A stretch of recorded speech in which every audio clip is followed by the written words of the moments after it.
Merci pour ta présence et nous serons tellement ravis d'apprendre plus sur les fondamentaux du data engineering. Comme c'est une séance, ça c'est la première séance, c'est une série de séances, donc on aura d'autres séances aussi. Donc, comme c'est la première séance, ça sera introductif et on aura un aperçu global sur tout ce qui se tourne autour de data engineering. C'est comme un métier qui vient en amont des autres métiers de la data.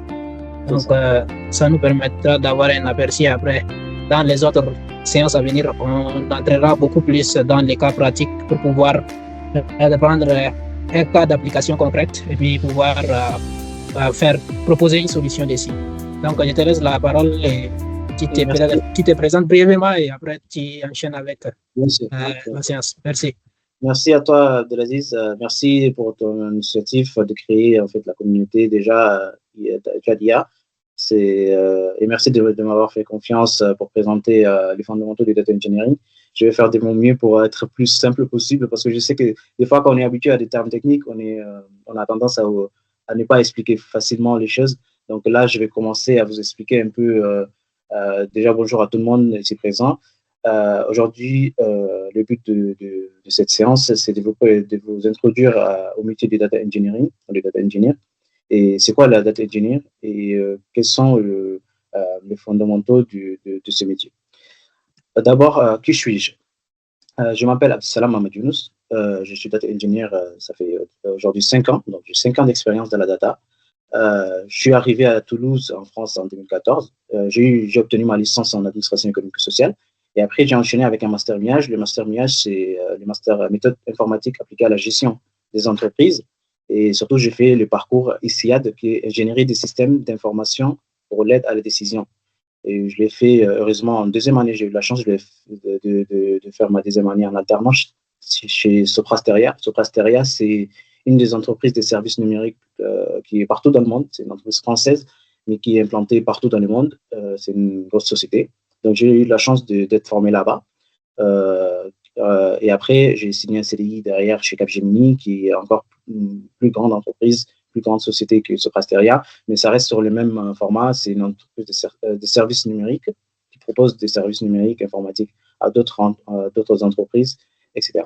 Et actuellement, je suis en CDI chez Inetom. Inetom, c'est aussi une ESN. Je n'ai pas changé des lignes depuis le début.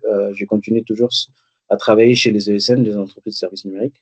Du coup, j'ai fait des gros clients en France, comme commencer avec Orange, et après EDF, Air France, et Orange, EDF, Air France, et aujourd'hui, je reste toujours sur EDF. Du coup, commençons par une introduction générale sur la data. C'est quoi la data? En fait, la data, c'est une information brute. En fait, c'est-à-dire, on peut avoir la data, on peut avoir un nom de famille, une date, numéro de série d'une voiture, une plaque de voiture, etc. Ça, c'est une donnée brute. Mais cette donnée-là, il faut qu'elle soit transformée pour qu'elle devienne une connaissance ou avoir une plus-value. Donc, la data, la donnée, c'est vraiment une information qu'on a au quotidien. On a des informations, on reçoit, en tant qu'humain, on reçoit des informations chaque jour. Ça, c'est la data. Et en informatique, la data, c'est vraiment l'information brute qu'on a tendance à derrière transformer pour donner une plus-value, une connaissance. Voilà. Aujourd'hui, pourquoi la data engineering est devenue indispensable? La data engineering aujourd'hui est indispensable parce qu'aujourd'hui, les grandes entreprises font face à des vraiment gros volumes de données, très, très gros volumes de données. Et la data engineering est indispensable aujourd'hui parce que c'est le métier des data engineers ou la data engineer. Et lui, il est responsable de mettre les infrastructures nécessaires pour collecter, transformer et ensuite mettre à disposition ces données pour les autres utilisateurs. C'est-à-dire, je vais vous donner un exemple dans la vie courante. Prenons l'exemple d'un ingénieur BTP, par exemple, qui va construire un hôpital. Okay? Cet ingénieur-là, il va avoir beaucoup des matériaux, il va avoir des graviers, des ciments, des fenêtres, etc. Et lui, il est censé transformer tout ça pour construire une maison. Et aujourd'hui, c'est le même principe. Aujourd'hui, les data engineers, avec la data, il va recevoir des data de multiples sources sources multiples plutôt. Il va recevoir des données non structurées avec des fichiers, des données qui viennent d'une base de données, des données qui viennent de Internet of Things, c'est l'Internet des objets. Il va recevoir des données des API. Il y a plusieurs sources de données différentes. Et en fait, il est responsable de mettre en place des infrastructures pour mener à mieux à transformer ces données et présenter ces données aux autres utilisateurs, comme les data scientists ou les data analysts. Si on prend l'exemple de l'ingénieur BTP, où on va prendre un exemple plus simple, un plombier par exemple. Un plombier, pour que en fait, l'eau potable arrive jusque chez vous dans votre maison, lui, il va mettre les canalisations. Il est responsable de mettre les canalisations, il est responsable de mettre les canalisations avec des techniques spéciales, etc., pour que l'eau arrive jusqu'à chez vous et monter d'en bas jusqu'à chez vous avec des moteurs, jusqu'à arriver chez vous et que vous pouvez consommer l'eau potable. C'est exactement ça, en fait. Nous, on va recevoir des données. On est responsable de mettre en place l'infrastructure pour que les données arrivent avec des données de qualité, des données transformées, structurées, pour que derrière, les data analystes et les data scientists. Cette question est souvent posée dans le domaine du data. C'est quoi la différence entre data engineer, data analyst et data scientist? Comme je viens de citer, data engineer, il est responsable de mettre en place l'infrastructure pour que les données arrivent jusqu'au data analyst et data scientist. Le data analyst, c'est une personne qui va utiliser ces données-là pour créer des KPI ou des indicateurs pour lui présenter, par exemple, un directeur marketing qui, lui, derrière, il va lire les indicateurs, il va dire, on a des ventes ici plus élevées que là, etc. Les data scientists, par contre, c'est la personne qui va résoudre un problème et qui va résoudre un problème, qui va prédire, en fait, il va utiliser des machine learning, des IA, comme on a ici Abdelaziz, qui connaît très bien dans data science. C'est les ingénieurs comme Abdelaziz qui vont derrière utiliser ces données-là pour prédire et résoudre des problèmes. La première partie où l'ingénieur data est confronté, c'est l'ingestion de données ou la collecte des données. Cette partie-là est cruciale parce que il faut très bien savoir comment aller chercher les données. Un data engineer, il peut vite se confronter à des difficultés lors des collectes de données parce qu'on peut avoir des différentes sources. Et souvent, c'est très compliqué à mettre en place des technologies ou des codes qui vont aller chercher et bien stocker toutes ces données-là pour ensuite les transformer. Donc ici, on a plusieurs en fait sources de données. J'ai cité quelques-unes. On a des bases de données, que ce soit des bases de données relationnelles ou des bases de données non relationnelles, non SQL, on appelle ça.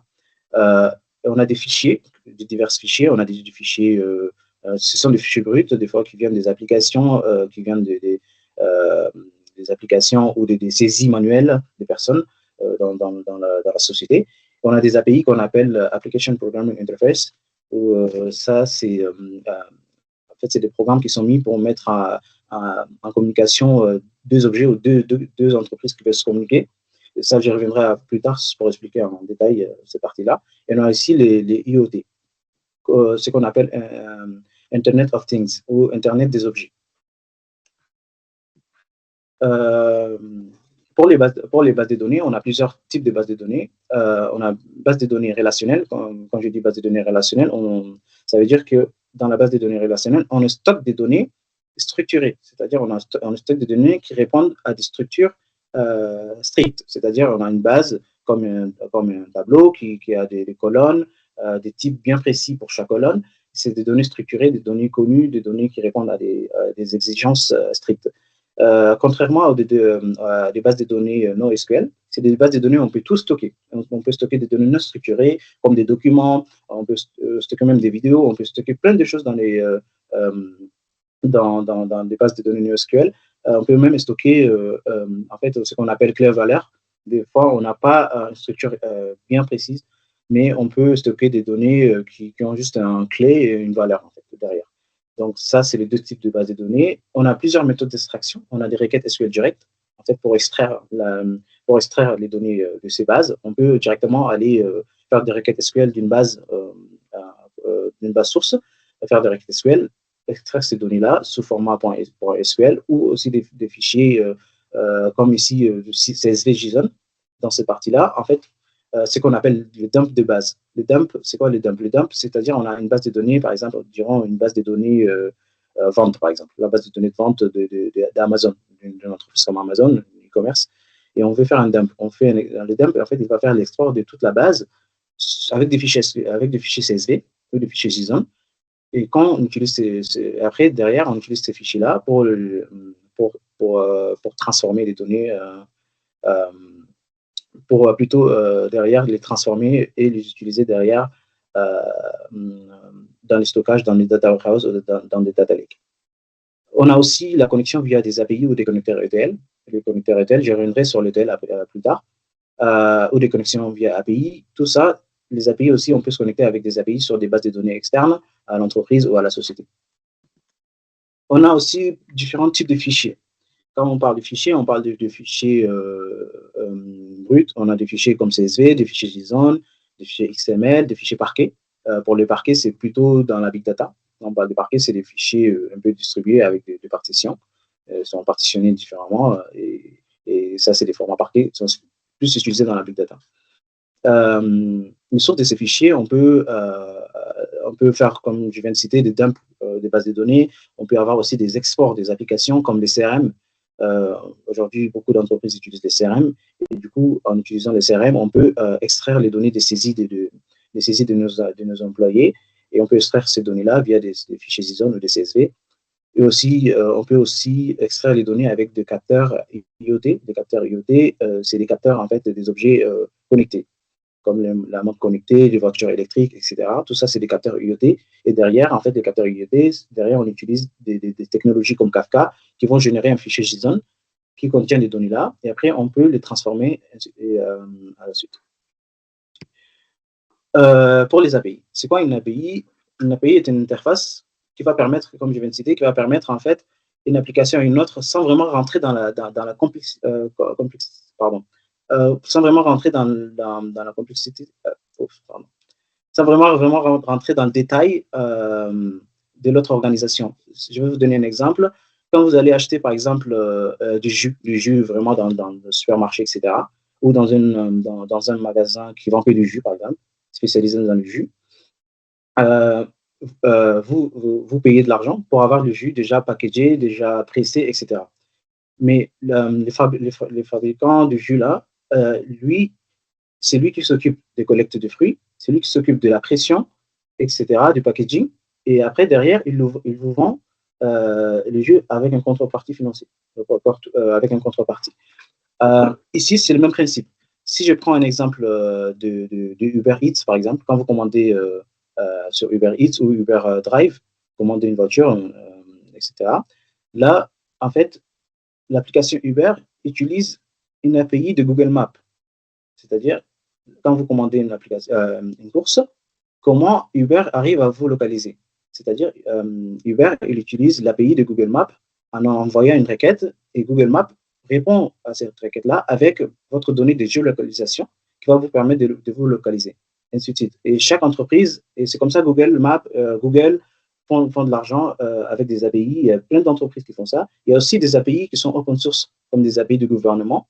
Par exemple, le gouvernement français met en place aujourd'hui plein d'API qui sont open source pour qu'on puisse aller collecter des données et les utiliser dans des buts, voilà, par exemple la construction ou par exemple, moi-même, j'ai eu la chance de travailler sur un projet en interrogeant des API du gouvernement pour avoir les données géolocalisation pour derrière construire et avoir les adresses des personnes. Voilà. L'objectif des API, c'est qu'on peut avoir accès à des données en temps réel, aussi avoir la standardisation de la communication entre des systèmes, comme je viens d'expliquer, aussi avoir quelque chose qui est automatisé et sans intervention manuelle. Venons sur l'IoT, l'Internet des objets ou Internet of Things. Comme je viens de dire, c'est tout ce qui est objet connecté. C'est-à-dire, on a des montres connectées, on a des voitures électriques, des traceurs GPS. Tout ça, c'est des objets connectés qu'ils envoient en continu. En fait, je vais vous donner un exemple aussi. J'aime bien donner des exemples parlants. Prenons l'exemple de traceurs GPS. Les traceurs GPS, aujourd'hui, quand vous mettez un traceur GPS et la personne bouge avec, en fait, les traceurs envoient des données en continu à votre application. Et derrière, votre application fait un appel API au Google Maps avec une méthode qui est faite.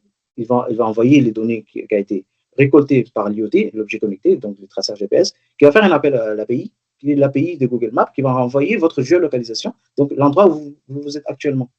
Et ça, c'est en continu. Ça, c'est quelque chose qui s'est fait en continu. Le capteur va collecter des données en continu qui va vous envoyer. Donc, envoyé à l'application.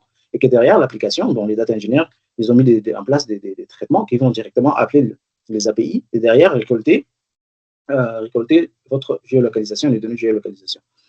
Les IoT souvent sont mis en place pour permettre de monitorer des machines, par exemple, on a des machines à monitorer à distance, etc. Ou des personnes même, on voit souvent dans les courses, par exemple F1, Formula 1, on a des personnes devant des écrans qui suivent les informations de la voiture, etc. Ça, c'est des IoT, par exemple. Venons sur la partie, vraiment le cœur du métier de data engineer. C'est la partie transformation de données, ou ce qu'on appelle les pipelines de données, comme je viens d'expliquer tout à l'heure. Un plombier va mettre en place les canalisations et tout ce qui est nécessaire pour que l'eau potable arrive jusqu'à chez vous à la maison. Ça, c'est là où on appelle la partie transformation de données. Ici, la transformation de données, informatiquement parlant, c'est corriger les données, enrichir les données brutes. Parce que si on prend l'exemple, les données qui arrivent de plusieurs sources, on a des données, par exemple, on veut que les noms de famille soient tous en majuscules, par exemple, et on a reçu des données qui sont tous en minuscules. Donc là, c'est la transformation de données. On va utiliser, il y a plusieurs technologies qui sont en place aujourd'hui, qui sont disponibles aujourd'hui pour transformer ces données-là, que ce soit des requêtages SQL, etc. Pourquoi on fait la transformation de données? C'est pour assurer la qualité de données, parce que derrière, quand vous utilisez toutes ces données pour créer des KPI ou des indicateurs, vous ne pouvez pas en fait mettre dans les indicateurs des données qui ne sont pas transformées. Vous ne pouvez pas mettre une date où il y a des 0, 0, 0, 0. Tout ça, c'est la transformation et le nettoyage des données. Il faut que tout soit nettoyé, structuré, bien formé, pour que derrière l'utilisateur, que ce soit les data scientists ou les data analysts, puissent derrière utiliser vos données-là, les données corrigées, nettoyées, l'utiliser directement, qu'ils soient prêts à l'exploitation. Voilà. Quand on parle de respecter les standards métiers, je vais donner un exemple aussi. Prenez l'exemple d'un ingénieur BTP qui va construire un hôpital. Si l'ingénieur ne prend pas les standards métiers, c'est-à-dire il va créer des chambres, il va construire des chambres d'hôpital, mais il n'a pas pris en compte tous les standards métiers, c'est-à-dire les médecins, ils veulent des ouvertures partout pour mettre des équipements médicaux, etc.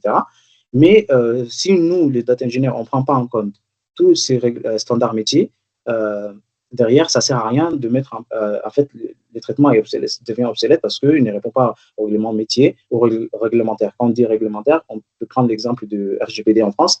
RGPD en France, c'est la partie où la loi nous oblige à supprimer tous les données utilisateurs au-delà de 3 ans. Par exemple, ça, il faut mettre aussi en place des traitements qui vont aller nettoyer les données et supprimer les données RGPD. Voilà.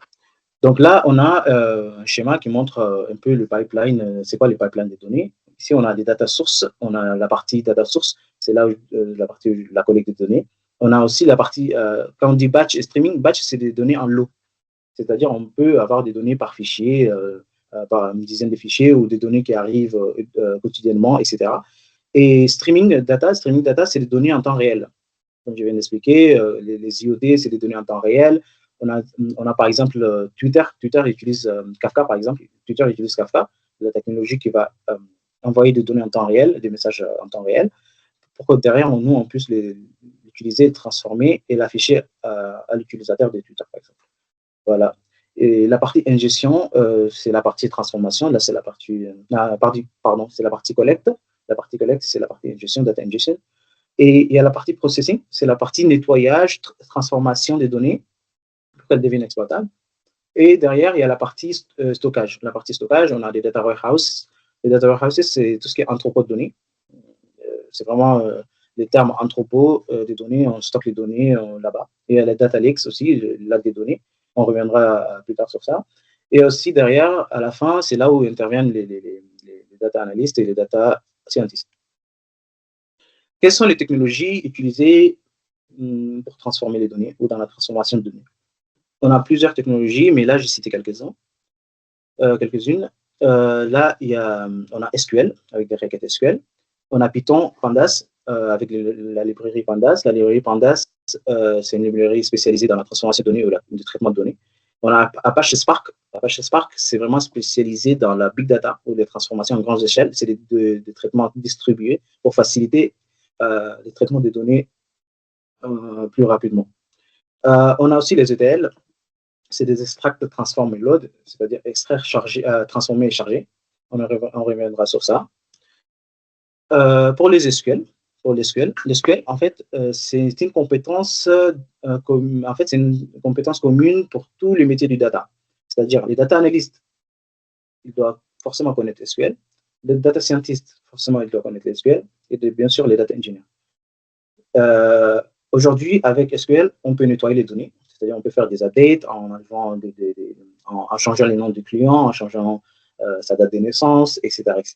On peut aussi transformer, c'est-à-dire utiliser des case weights, des castes. Ça, c'est des commandes SQL qui permettent en fait, de transformer les données en mettant des valeurs qu'on souhaite en fonction des conditions. On peut utiliser case weights pour valoriser certains champs avec d'autres valeurs que les valeurs actuellement présentes. On peut aussi faire des jointures des tables. Quand on parle des jointures des tables, par exemple, on prend les tables clients et les tables commandes. Une table client et commande, il faut, pour savoir cette commande, par exemple, on a la commande numéro 2, on veut savoir le nom de la personne qui a commandé cette commande-là. Donc, on est obligé de faire la jointure entre les deux tables. Donc, ça aussi, c'est la transformation pour avoir les noms des clients. On peut faire aussi des agrégations avec des sums, des counts, des averages. Les averages, c'est les moyennes, les sums, c'est les sommes, et les counts, c'est compté. Ça, je reviendrai plus tard sur ça, sur les cas pratiques sur SQL. On peut avoir aussi des exemples. Ici, on peut corriger les formats de date, comme je viens de citer. Il y a certains utilisateurs, ils veulent le format de date qui commence par année, mois, jour. Il y en a qui veulent jour, année, mois, jour, mois, année. Et tout ça, en fait, c'est à nous en fait, l'utilisateur, il va nous donner des documents qui vont dicter en fait les règles. Et nous, derrière, il faut qu'on applique ça. Donc, on peut l'appliquer avec SQL ou avec des langages de programmation comme Python, Pandas. Avec Python, on peut manipuler vraiment des grands fichiers comme CSV, JSON avec des grands volumes de données. On peut nettoyer, filtrer, convertir les données comme avec SQL, mais là, on a plus de liberté, plus de flexibilité. On peut faire plein des opérations, des agrégations. On peut supprimer des colonnes inutiles. On peut aussi remplacer des valeurs manquantes. On peut aussi, s'il y a des colonnes qui ont des valeurs nulles, on va les remplacer, etc. On peut aussi transformer un fichier brut en tableau, tout ça avec Pandas. On a vraiment de la flexibilité. Pandas est vraiment, quand on commence dans la data, la première chose qu'on voit, c'est les Python et la librairie Pandas. C'est quelque chose d'indispensable dans la data. Ici, on arrive dans Apache Spark. Apache Spark, c'est quoi Apache Spark? C'est en fait c'est une plateforme, c'est un outil, une technologie en fait qui est mise en place. C'est une technologie de traitement distribué. A été mise en place pour traiter vraiment des gros volumes de données. Et c'est un traitement distribué et en fait, qui fonctionne en mémoire.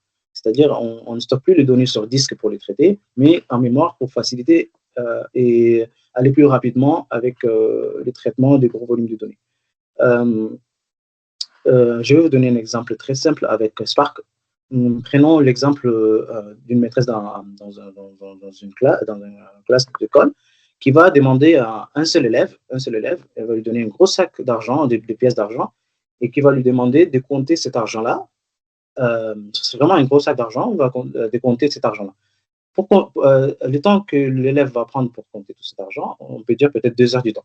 Mais si la maîtresse va donner des ordres, par exemple, au banc, plusieurs bancs, et chaque banc a deux élèves par banc, et qui va donner des ordres de compter cet argent-là. Donc, on va diviser l'argent en pièces, on va diviser sur les 4 bancs, et chaque banc a 2 élèves. Donc, ici, c'est le même principe de Spark.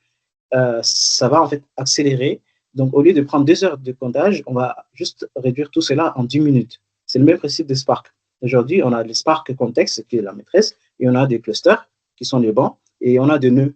On peut avoir, pour chaque cluster, on peut avoir deux nœuds par cluster, et ils ont même tâche. Donc, on peut avoir des tâches différentes par nœud, par cluster, mais pour chaque nœud, ils sont, par cluster, les nœuds, ils ont la même tâche, c'est-à-dire compter l'argent. Donc, pour ces bancs-là, pour les 4 bancs, ils ont la même tâche, c'est de compter l'argent. Donc, ils vont aller plus rapidement. C'est le même principe de Spark. Et le Spark utilisé dans la Big Data, c'est vraiment des gros volumes de données massives. On peut même se compter dans des dizaines de terras de données en quelques minutes ou quelques heures. Voilà. Quels sont les langages utilisés avec Spark? On a Scala, Python, Java et R. Personnellement, j'ai utilisé Scala avec Spark pour traiter des données. Et c'est vraiment quelque chose de très intéressant pour les personnes qui sont intéressées par la data engineering. Et si vous êtes intéressé, vous pouvez aller lire sur Spark. Il y a plein de vidéos sur YouTube aussi qui vont vous aider à comprendre plus rapidement c'est quoi Spark. On a après les outils qui sont plus des interfaces graphiques qui vont vous aider à mettre en place des pipelines de données, que ce soit nettoyage des données, application de certaines règles de gestion, jointure, orchestration, tout c'est fait avec des ETL. Là, j'ai pris l'exemple de Talend parce que dans la deuxième séance, on va utiliser Talend pour transformer des données. Je vais vous donner de vrais exemples de transformation, des jointures, des filtrages. Il y a plein de choses à faire avec Talend. Talend, c'est vraiment une interface visuelle de création d'ETL et qui va en fait permettre de créer une centaine ou des dizaines de jobs de nettoyage pour plusieurs sources, de diverses sources. Comme j'ai dit au début, on peut avoir de différentes sources de données et qu'on va les lire avec des logiciels comme Talend, des ETL comme Talend qui vont s'occuper à lire. Il y a des composantes dans Talend qui vont lire chaque fichier avec chaque source différente, chaque type de source de fichiers ou des bases de données ou des API, tout ça, et des composants dans Talend qui vont s'occuper bien à faire des choses comme ça. Si on prend un exemple d'un pipeline qui récupère chaque jour des ventes et qui nettoie les anomalies et qui charge et qui applique les règles de gestion, et tout ça, on peut les orchestrer par des orchestrations ordonnanceurs, pardon. Et il y a des ordonnanceurs de Talend qui sont déjà dans Talend. Sinon, on a d'autres applications comme Airflow, on a aussi des composants comme Control-M, tout ça, ils sont chargés de lancer par exemple les jobs Talend quotidiennement. On peut le lancer par mois, une fois par mois. On peut le lancer d'une manière hebdomadaire aussi, les traitements, parce qu'on va, par exemple, si notre besoin, c'est de recevoir des données de notre fournisseur de données qui va nous envoyer les données d'une manière hebdomadaire. Dans ces cas-là, le traitement va tourner par exemple, chaque samedi soir, chaque samedi matin. Ça, c'est l'orchestration des flux complexes. La partie stockage, c'est une partie aussi c'est une partie aussi cruciale sur le métier du data engineering.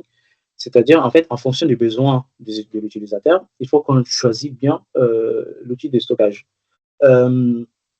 Ici, le stockage est important parce que ça va assurer une accessibilité au système, une accessibilité rapide et aussi avoir des données transformées qui sont exploitables comment on appelle des données exploitables et sécurisées surtout avec quand on dit sécurisé, c'est-à-dire utiliser des bases de données sécurisées, utiliser des lacs de données très sécurisés, structurés et pérennes dans le temps, et aussi avoir la scalabilité, c'est-à-dire avoir une base de données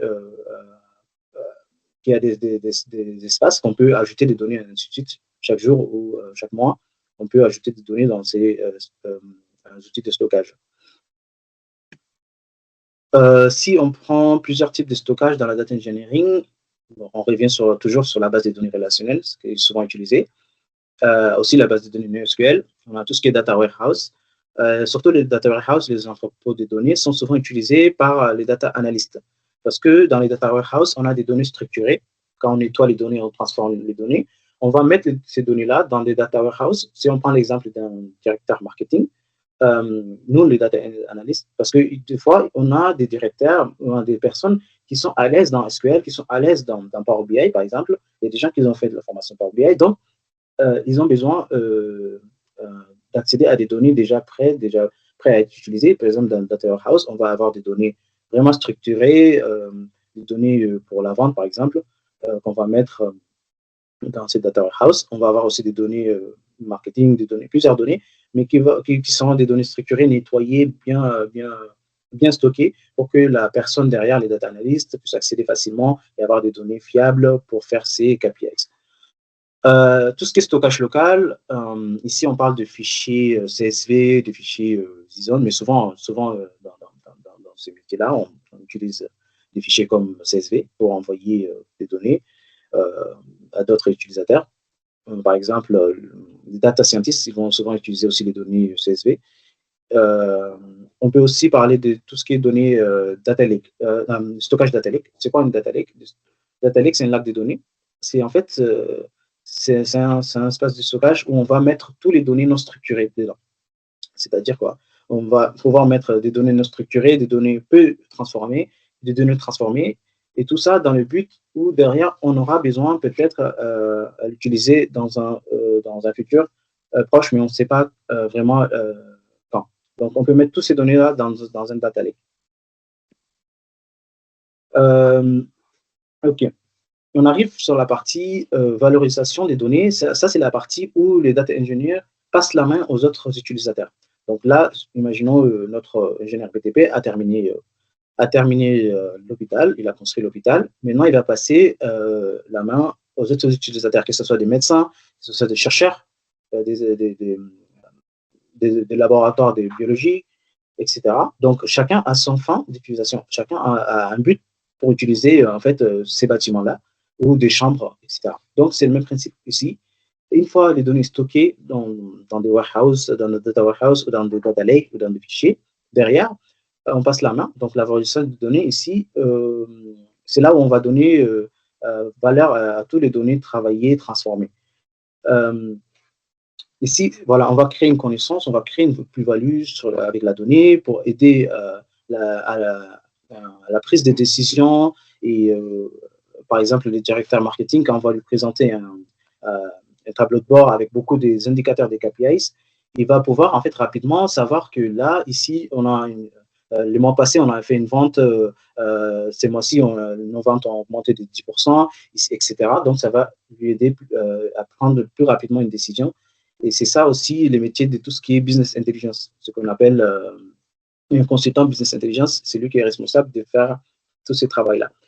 Quand on parle des services innovants, etc., ça, c'est la partie de data scientist. Le data scientist, lui, il est responsable de créer des valeurs et de donner des résultats, de donner des solutions à des problèmes existants dans l'entreprise. Je prends un exemple simple d'Amazon. Vous savez très bien qu'Amazon, à l'époque, ils vendaient des livres. Amazon vendait des livres. Et du coup, Amazon, ils se sont basés sur les données. Ils ont beaucoup travaillé sur les données pour avoir plus de ventes. Et comment ils ont fait? C'est-à-dire, ils s'est basé sur des modèles pour prédire, en fait, quel livre peut-être que tu vas aimer. Peut-être toi, tu as acheté un livre qui parle, je ne sais pas, de science-fiction. Ils vont se baser sur tes données à toi et une personne qui a le même âge et le même intérêt que toi, qui a acheté un autre livre qui lui parle d'autres histoires, par exemple. Donc, forcément, tu seras intéressé par ces livres. Ils vont te proposer ça. Quand tu vas sur Amazon, tu vas voir des suggestions, etc. Tout ça, c'est basé sur des modèles de prédiction avec des données déjà travaillées par un data engineer et qui a mis en place tous les traitements de nettoyage, transformation, pour que derrière, les data scientists peuvent exploiter ces données et vous proposer des choses comme ça, comme dans les plateformes Amazon, etc. Voilà. Donc, le data analyst, comme je viens de citer, le data analyst va plus travailler dans les dashboards pour aider à la décision. Ici, on parle de tout ce qui est ingénieur business intelligence, ou c'est ce qui va aider à la prise de décision. Et le data scientist qui va, lui, créer des modèles prédictifs, qui va aider à résoudre des problèmes existants dans l'entreprise. Voilà.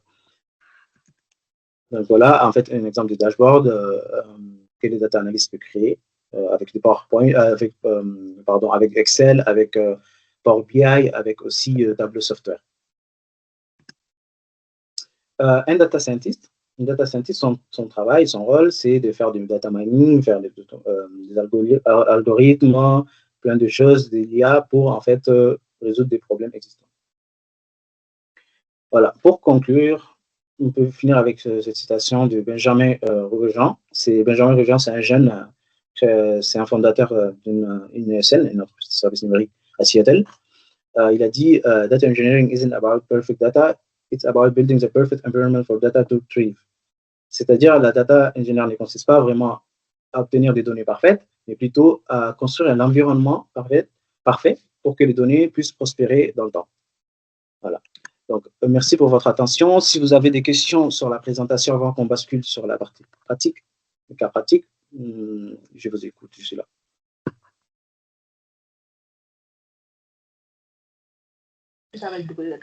Pour ma part, la présentation elle était très bien. Et franchement, j'ai tout compris. Et franchement, j'ai pas de questions particulières. Merci. Merci beaucoup. Du coup, s'il n'y a pas de questions, on va basculer sur les cas pratiques. Du coup, sur ces cas pratiques, je sais que on n'a pas, c'est impossible de comprendre tous les SQL en une séance, mais on va essayer juste d'analyser les marchés de la restauration au Tchad, par exemple. C'est quelque chose qui peut être parlant à tout le monde. S'il n'y a pas de Tchad ici, je m'excuse. Ok, très bien. Du coup, là, c'est vraiment les bases des bases de bases de données ou de SQL. Du coup, ici, j'ai créé quelques données pour pratiquer un peu le SQL. Ici, j'ai créé, d'abord, je drop la database si elle existe, la database Data Engineering. J'ai créé une database, donc Data Engineering Demo. Et après, j'ai fait un use pour utiliser la base. Parce que quand on fait use, on n'est pas obligé d'utiliser la base point le nom de table, par exemple. Voilà. Du coup, ici, j'ai créé quelques tables. Ici, j'ai la table client, la table restauration, plat, commande, ligne de commande. Ici, on a un identifiant des clients, on a un nom des clients, on a son email. Ici, l'identifiant est une clé primaire. La clé primaire, c'est la clé qui permet d'avoir un identifiant unique par client. C'est-à-dire, on peut avoir deux clients qui s'appellent Sidik, par exemple, deux clients qui s'appellent Sidik, mais leur identifiant va permettre de les distinguer. Voilà. Pareil pour toutes les tables, on est obligé d'avoir une clé primaire. Il y a certaines tables dans la vraie vie, dans votre vie professionnelle, vous pouvez vous retrouver avec des bases qui n'ont pas vraiment des tables qui n'ont pas des clés primaires ni des clés étrangères. Mais la bonne pratique dans des bases relationnelles, c'est de créer des clés primaires et étrangères. Donc, ici, par exemple, dans la table plat, a un identifiant plat, un nom de plat, les prix du plat et l'ID du restaurant. Pourquoi on a un ID de restaurant ici? Parce que dans le plat, on veut savoir en fait dans quel restaurant ce plat-là il est proposé dans quel restaurant. Ça, c'est dans la modélisation des bases de données, mais malheureusement, on n'a pas le temps de tout expliquer, la modélisation des bases de données pour savoir l'association, comment on appelle les entités associations. Mais voilà une explication plus simple. Du coup, l'ID du restaurant est présent dans le plat. C'est juste pour savoir le plat, là, il est proposé dans quel restaurant. Donc, c'est pour ça, c'est une clé étrangère qui est dans la table plat. On a aussi la table commande. Ici, on a l'identifiant, client, restaurant, date de commande, statut. Bon, statut de la commande, c'est la commande est livrée, en cours, etc. Ici, dans commande, on a deux clés étrangères. Pourquoi on a deux clés étrangères? Déjà, dans commande, on va avoir besoin de savoir qui est le client qui a commandé cette commande. Et dans la commande, on a, comment on appelle, dans la commande vient de quel restaurant. Voilà. La ligne de commande va permettre en fait de savoir dans chaque commande, on a quel plat dans chaque commande et la quantité commandée. Voilà. J'ai inséré quelques données qui vont nous permettre d'exercer un peu SQL. J'ai ajouté 100 clients. Voilà, voilà. Et j'ai aussi inséré 5 restaurants. Donc, 5 restaurants qui sont en N'Djamena actuellement. Voilà. Et avec quelques plats, donc 2 plats par restaurant. Et j'ai fait aussi insérer quelques commandes, une centaine de commandes, et aussi des lignes de commandes. Voilà, c'est tout. Donc ça, c'est les fichiers qui vont nous permettre de créer une base de données, un schéma, créer des tables dans ce schéma-là, et aussi insérer des données pour qu'on puisse derrière exercer SQL. Voilà, je lance toute la commande. OK. Du coup, là, on a toutes les commandes qui sont exécutées. Okay. Si on rafraîchit, en fait, là, si on ouvre ça, on rafraîchit. Ici, on a une autre base qui a été créée, c'est la base Data Engineering Demo. On a les tables qui sont créées ici. On a le client, on a une structure de la table, on a ici commande, on a les lignes de commande et on a aussi les plats et les restaurants. Voilà. Abdel, si tu me permets, est-ce que tu peux zoomer un petit peu ton écran? Ok. Super, merci. Yes. J'espère que là, c'est bon. Oui, c'est bon. Merci. Ok. Ok, là, je vais.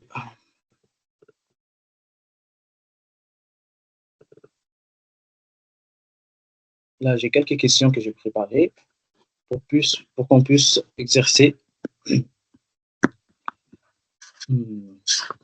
Donc, ici, en fait, dans cette partie-là, surtout, ce sont des requêtes qui vont permettre aux data engineers, parce que les data engineers aussi, à la fin, ils utilisent beaucoup SQL pour collecter des données. Donc, sur la partie collecte de données, on peut utiliser SQL pour collecter certaines données. Par exemple, on a une base externe à notre société. C'est, par exemple, le ministère des Santé, par exemple.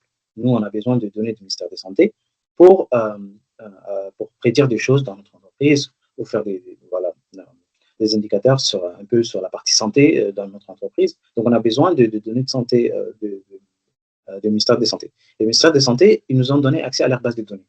Donc, pour faire des requêtes et extraire certaines données, on va aller requêter certaines tables et aussi, on est souvent arrivé à faire des jointures entre les tables pour extraire certaines données qui sont importantes pour notre fonctionnement. Donc, là, on va prendre juste quelques exemples. Là, par exemple, on va lister tous les clients qu'on a dans la base client. Donc, c'est très simple. On va faire d'abord select. La bonne pratique, c'est toujours de commencer avec from et pas commencer avec select. Hop. Voilà. Donc, ici, ce qui est demandé, c'est de lister tous les clients. Donc, on sait très bien que les clients sont stockés dans la table client. Donc, on va aller faire un select from client. Okay. Est-ce qu'on a besoin de table? Non, parce que là, il a demandé lister tous les clients. C'est une question, voilà, lister tous les clients. Donc, on va juste on va mettre select from. Il n'y a pas de condition ici. On va juste sélectionner tous les clients. Et ici, dans select, on va mettre étoile parce que là, dans notre exemple, on n'a que trois colonnes dans la table client, ID, nom et email. Mais dans la table, par exemple, du ministère des Santé, on ne sait pas, en fait, on ne peut pas les noter toutes les colonnes à la main. Donc, ici, on peut utiliser étoile. Étoile, select étoile, from client. Donc, cette commande-là, si je zoome un peu, cette commande-là va nous en fait, extraire tous les clients qui sont dans la table client. Donc, si je lance ça, voilà. Donc, le résultat est là. On a tous nos clients avec leur ID, leur nom et leur email. Voilà. Ici, il est demandé de lister tous les restaurants avec leur quartier. Okay. Du coup, il est important d'avoir en fait la structure de certaines tables pour pouvoir utiliser SQL et les commandes SQL. Par exemple, là, il nous demande lister tous les restaurants avec leur quartier. Donc, on sait très bien qu'on va aller requêter la table restaurant. Donc, ici, on va aller voir comment ils sont structurés. Par exemple, là, dans restaurant, on a des colonnes ID, nom et quartier. Donc, pour lister tous les restaurants, on va faire un select. On va laisser le select vide.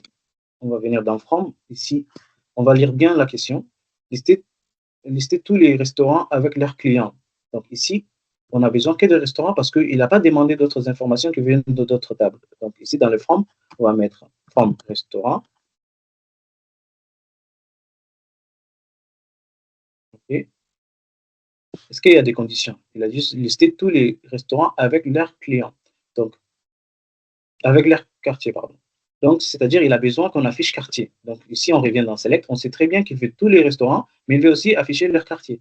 Donc, pour faire, on peut faire. Là, on sait qu'on a nom. Donc, on va faire nom, virgule, quartier. Voilà, on va exécuter. On va exécuter que ça. Donc, là, on a les restaurants. Je n'arrive pas à zoomer ici. Est-ce que je peux zoomer? Non.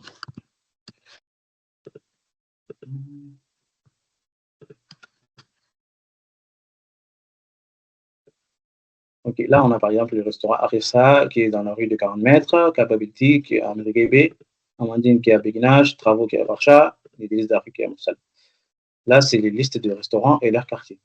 Ici, la troisième question, c'est quoi? Afficher tous les plats disponibles avec leur prix et les restaurants associés. OK. Avec leur prix et les restaurants associés. Donc là, on fait un select, on laisse le select vide, on va en prendre. Du coup, là, on a besoin de plats, la table plat. Donc, la table plat. Du coup, les prix, il est bien dans la table plat. Les restaurants associés, on a l'ID du restaurant associé dans la table. Sauf que pour que ça soit plus parlant, parce que si on affiche les données là pour travailler avec, on ne va pas mettre l'ID du restaurant. C'est pas parlant l'ID du restaurant.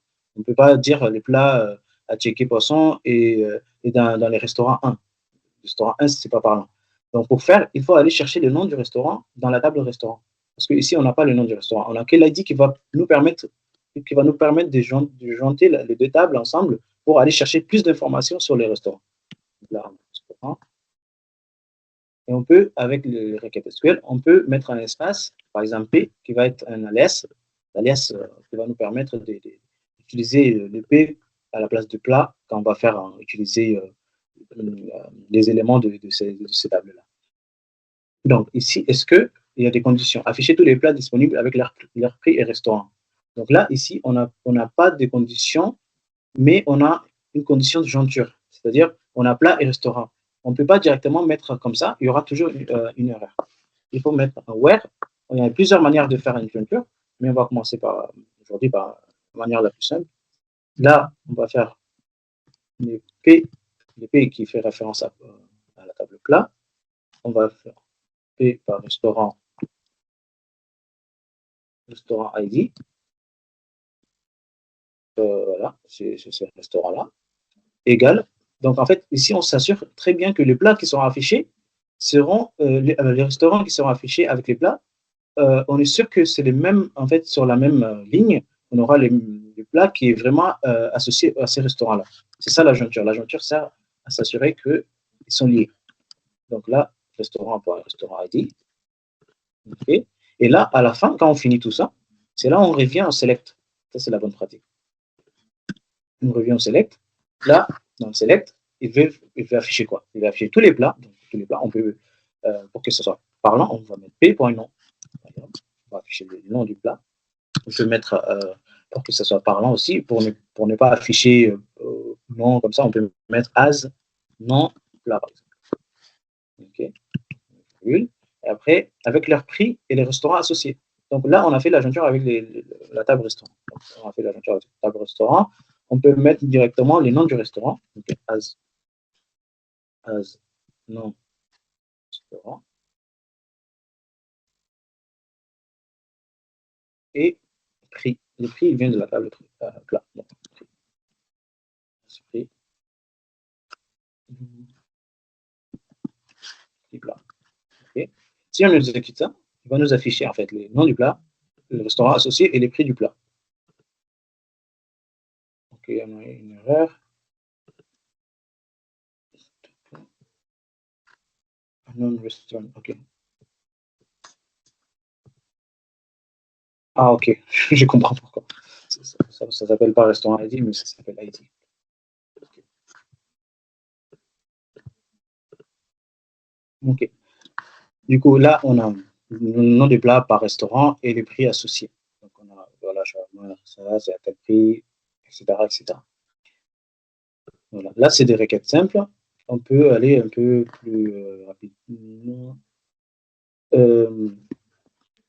Donc, pour afficher, en fait, la commande, les plats commandés par les clients qui s'appellent Abakar Mahamat.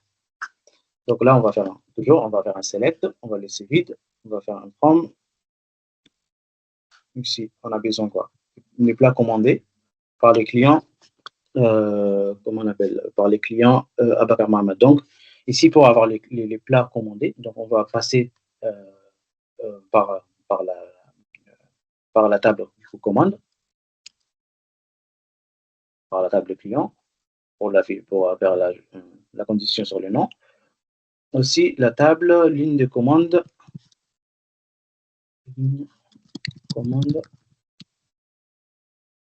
et la table Là, je vais plutôt faire comme ça.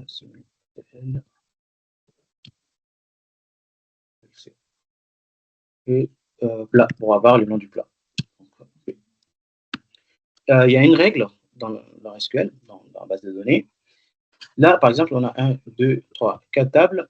Quand on a 4 tables, le nombre de jointures qu'on va faire, c'est toujours le nombre des tables moins 1. Le nombre des tables moins 1. Donc là, on a 4 tables. Donc les jointures qu'on va mettre, c'est 3 jointures. Donc on va voir where c.ok client ID, c'est pour notre client ID égale à cl.id. Je suis habitué au clavier inserté. End.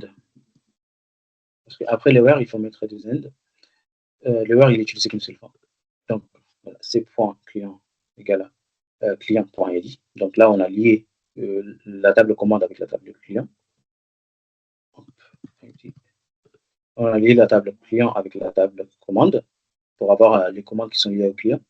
Et après, il faut qu'on fasse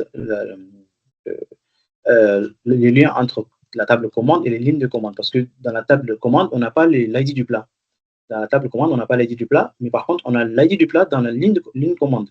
Donc, on va faire la jointure entre commande avec ligne commande pour savoir la commande que les clients ont commandée, c'est quel numéro dans la ligne de commande. Et dans la ligne de commande, on aura les numéros, l'ID du plat. On va pouvoir ensuite faire la jointure avec le plat pour avoir le nom du plat. C'est un peu complexe, mais voilà. Du coup, on va faire jointure ID, le commande ID égale ligne de commande. Point. Ligne de commande.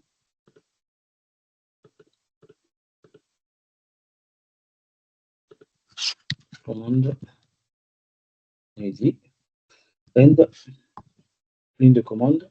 LC. LC. Customer ID. Plat ID. ID égale égale à plat et.id. Donc là, on a fait le lien entre toutes ces tables-là pour pouvoir à la fin sortir la commande de tel client. En fait, la commande des clients et dans cette commande-là, il y a quoi comme plat. Sauf que là, il manque un truc. Parce que là, il a la question afficher tous les plats commandés par les clients à Bakar Mahamat. Et pour afficher toutes les commandes commandés par les clients, les plats commandés par Abakar Mahamat, il faut ajouter encore une autre condition. Cette condition va être dans la table client, parce que c'est dans la table client qu'on va avoir les noms du client. Donc, on va mettre une condition égale, on va mettre une simple cote, et on va mettre Abakar Mahamat. Et là, on a fini avec les sources et les conditions. On va revenir toujours à la fin au select. Donc, dans le select, il a dit quoi? Afficher tous les commandes, tous les plats commandés. Donc, tous les plats commandés. Donc, on va mettre juste p.nom. OK. As donc plat. On va mettre aussi les noms du client. Comme ça, on s'assure qu'il a bien affiché le client Bakar Mahamat. Donc là, hop, client nom. As mon client.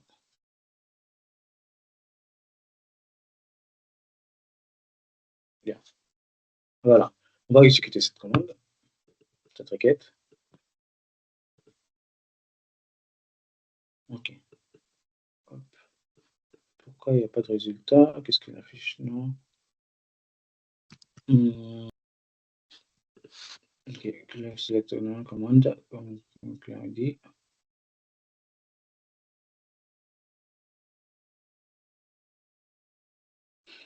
OK. On va peut-être aller piocher un de. Peut-être Aïcha Issa, peut-être. On va prendre cette personne-là dans la requête pour voir ce que ça va donner.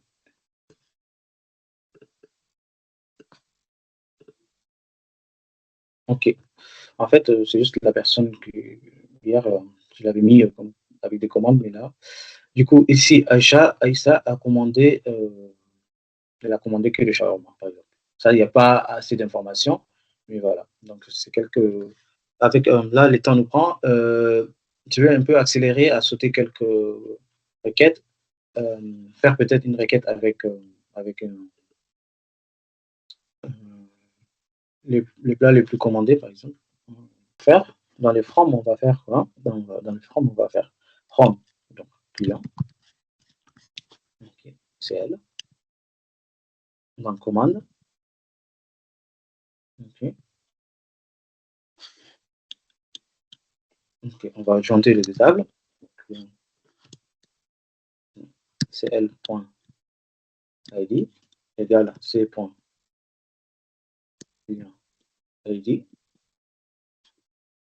OK. Liste des clients, donc on va d'abord, ici on n'a pas encore terminé avec les conditions, donner la liste des clients ayant passé plus de 2 commandes. OK.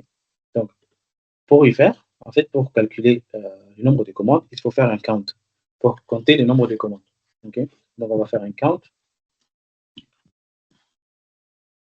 Un count, c'est point ID. En fait, on va compter le nombre des identifiants parce que vu que les identifiants sont uniques, en fait, le fait de les compter, on est sûr d'avoir des commandes uniques. Parce que même si c'est le même utilisateur qui a commandé plusieurs fois, chaque commande a son identifiant unique. Donc, le fait de compter les ID de commandes, c'est-à-dire compter vraiment le nombre de commandes qui a été commandées par tel client ou tel client.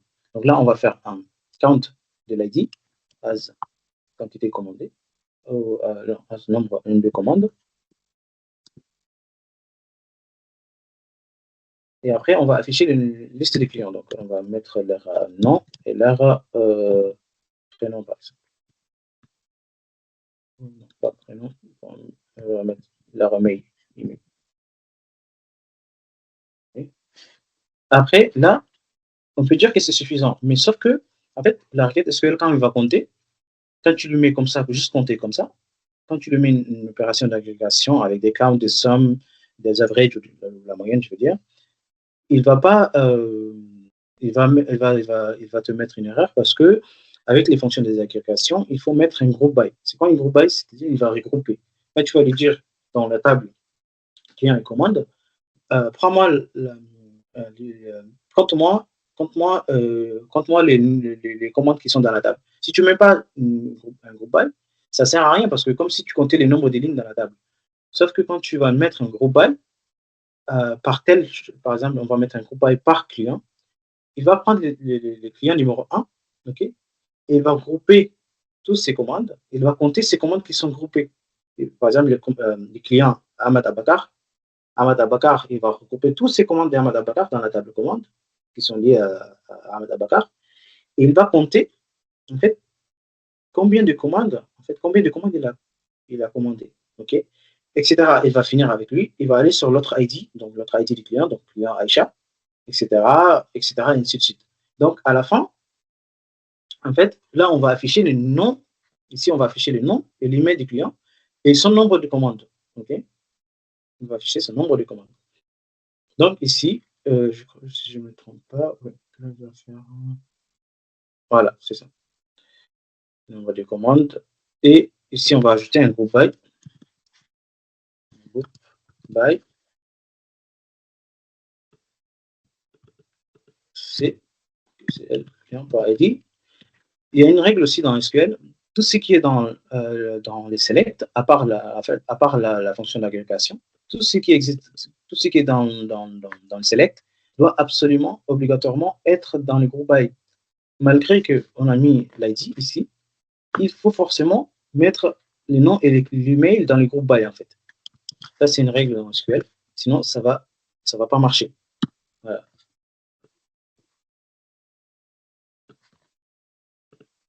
Là, je lance. Donc là, on va voir, en fait, les listes des clients avec leur commande. Voilà. On peut ici ajouter une condition, parce que là, on n'a pas fini. Il a dit lister les clients ayant passé plus de 2 commandes. Qu'est-ce qu'on peut faire pour, en fait, mettre une condition sur cette fonction d'agrégation, le nombre de commandes? Pour faire, il y a une commande qui s'appelle having. Okay, les having, on peut mettre les having. Après, on peut mettre, par exemple, having count, de ça. OK? Donc, having sum, having average, etc. Les having sum, having average, having count. Ici, vu que c'est un count, On va mettre un having count. OK. Having count. Ou pas forcément, vu qu'en fait, là, vu qu'on a donné un alias, on peut mettre directement having ça, comme ça, supérieur. OK. Supérieur à 2. Supérieur ou égal à 2, par exemple. C'est-à-dire, en fait, ayant passé plus. Okay. Donc, c'est supérieur, forcément, strictement supérieur à 2. Donc là, on va afficher les clients qui ont plus de 2 commandes, qui ont déjà commandé plus de 2 commandes. Si on lance ça, OK. Là, il va afficher que les clients qui ont commandé 3 ou plus. 2, plus de 3 ou plus, voilà. Donc, on a quelques clients ici qui sont affichés, qui ont commandé 3 ou plus. C'est juste, en fait, toutes ces requêtes-là sont souvent utilisées dans la collecte de données, mais pas que, parce que même les data analysts vont utiliser des requêtes SQL, les data scientists aussi vont utiliser des requêtes SQL pour aller requêter certaines tables avec d'autres buts derrière. Mais les data engineers, son but, c'est de requêter, par exemple, là, par exemple, imaginons dans l'entreprise où je travaille, il est demandé que j'extrais que les données de clients qui ont plus de tel chiffre d'affaires, par exemple, ou qui ont acheté ils ont acheté avec telle somme d'argent des produits pour les redonner un code promo, par exemple. Donc, je suis obligé de faire des requêtes comme ça avec SQL, avec des having, sur d'autres sommes, par exemple, somme de quantité achetée ou un truc comme ça, pour derrière pouvoir transformer et donner aux utilisateurs data analyst pour pouvoir mettre tel client. Ils ont un code promo, par exemple. Bon, pour aller plus vite et finir rapidement, parce que là, je crois qu'on est un peu dans les transformations des données. Donc, tout à l'heure, j'ai parlé qu'on peut transformer des données avec SQL. Comment on peut transformer des données avec SQL? Imaginons dans la table, prenons l'exemple de la table restauration. Dans la table restauration, on a la table restauration, on a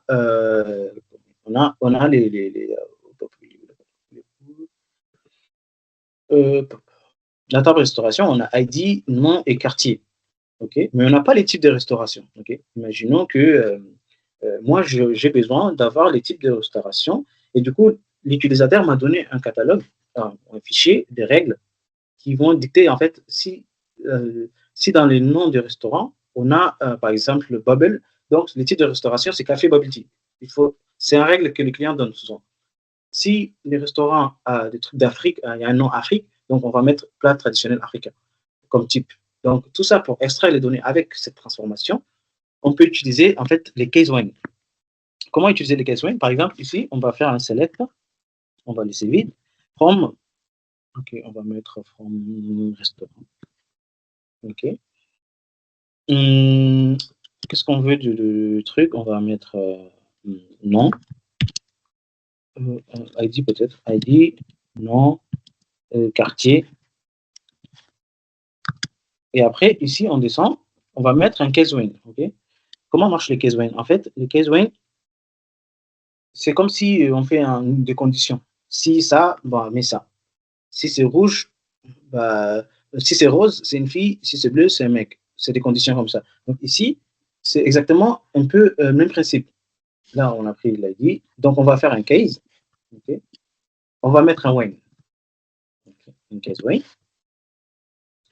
On va mettre un case when, non, le nom du restaurant, like. Donc, les likes en SQL, c'est-à-dire approximativement, genre en fait dans le nom dans le nom du restaurant, les likes, il va mettre, par exemple, on va mettre des caractères ou des choses qui va en fait aller chercher dans les noms, si on a ces caractères-là, ou ces chaînes de caractères dans les noms du restaurant.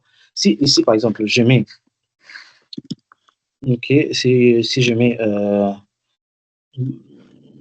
ok, aussi il y a le principe de dollar, parce que le dollar, quand on le met au début et à la fin, genre on met les chaînes de caractères au milieu de $, c'est-à-dire toute la chaîne de caractères, le nom du restaurant contient ce qu'on va mettre dedans. Mais si on met au début vide et à la fin les $, c'est-à-dire on est sûr le nom du restaurant commence par bubble, mais on ne sait pas ça finit par quoi. Donc on va mettre bubble au début et on laisse les dollars, des pourcentages à la fin pour laisser SQL prédire, en fait, déduire que voilà, il y a dans la table, il y a une table restaurant. Dans la table restaurant, on a des noms qui commencent par bubble, mais qui finit, on ne sait pas qui finit par quoi. Du coup, il va aller chercher dans la table et prendre tous les noms de restaurants qui commencent par Babel et va me les sortir. Mais ici, on a besoin de mettre double truc. On va mettre Babel, par exemple, comme ça. Donc, okay. On dit, dans les cas où, si le nom contient Babel, then, tu vas me mettre café, Babel tea. Comme ça. OK. Else, non, pas else. On va encore continuer avec when. Parce qu'en fait, les when, on peut enchaîner des when comme ça. Il va comprendre que sinon, si, etc. Donc, like, bon, on va mettre Amandine, then, on va dire boulangerie, pâtisserie. Okay. On va enchaîner avec le when. Donc, like, maintenant, on va mettre peut-être bravo. Ah oui, j'ai oublié les...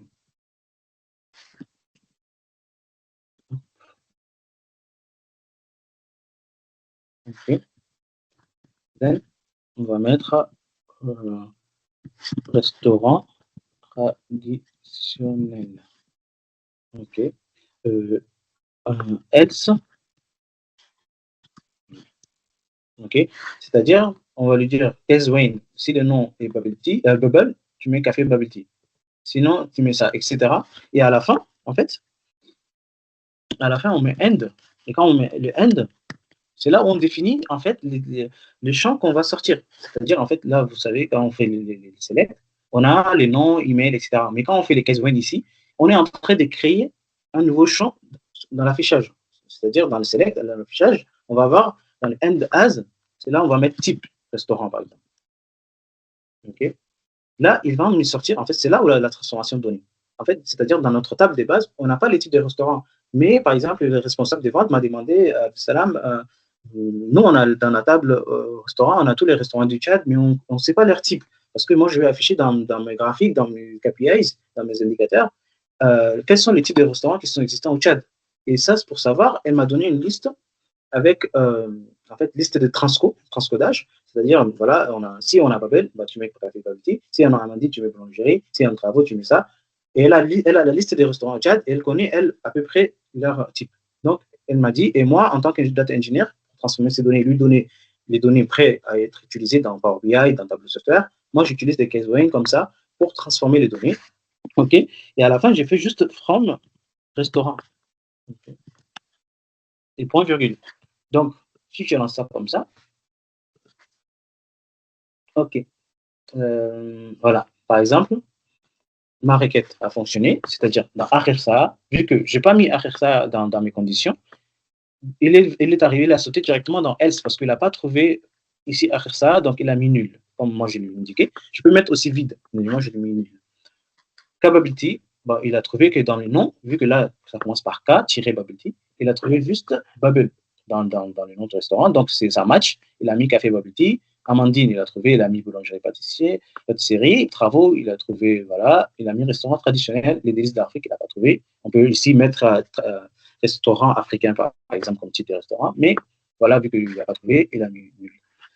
Voilà, donc je sais que c'était un peu long et on est arrivé à la fin de la présentation du cas pratique. Voilà, si vous avez des questions, n'hésitez pas.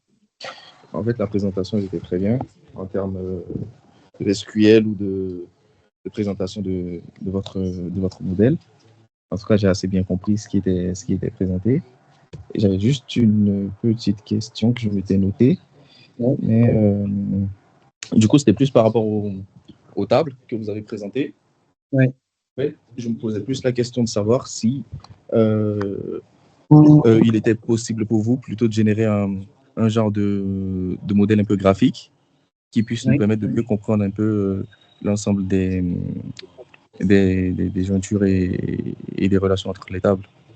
Oui, tout à fait. En fait, je n'ai pas pu préparer ça aujourd'hui parce que se concentrer plus sur la présentation de data engineering. D'accord.